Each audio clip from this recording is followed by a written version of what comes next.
আরে ওই তো আমার বন্ধু, ওর সাথে কথা বলি। আরে বন্ধু এইদিকে দেখ, আমি আইছি। বন্ধু কথা শোনস না? বন্ধু আমার তো মনে হচ্ছে ও আমাকে শুনতে পাচ্ছে না।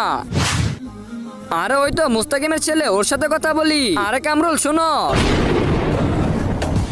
আরে বাবা ভয় পেও না, এদিকে আসো, আমার কথাটা তো শোনো। আমাকে আল্লাহ তাআলা 40 দিনের জন্য জীবিত করে দিয়েছে, আর আমাকে সেই দেখতে পারবে যে আমার খাস আপনজন। আজকে দেখবো কে শয়তানকে হারিয়ে মাকে জিতিয়ে দেয়। মাকে ভালোবাসলে ভিডিওটিতে লাইক করে দিয়ে চ্যানেলকে সাবস্ক্রাইব করে দাও, আর শয়তানকে ভালোবাসলে কিছুই করতে হবে না। আর বাবা তুমি এখন আমার সবথেকে আপন, তুমি দয়া করে আমার ফ্যামিলির সাথে আমাকে দেখা করিয়ে দাও। ঠিক আছে চাচা, আসেন আমার সাথে আসেন।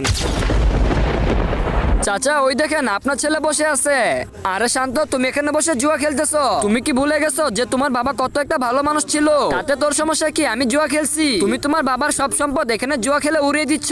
তোমার বাবা মারা গেছে এখনো তো 10 দিন হলো না, কমসে কম ওনার জন্য তো শুধু একটু দোয়া করতে পারো। আরে যে মরে গেছে ওর কথা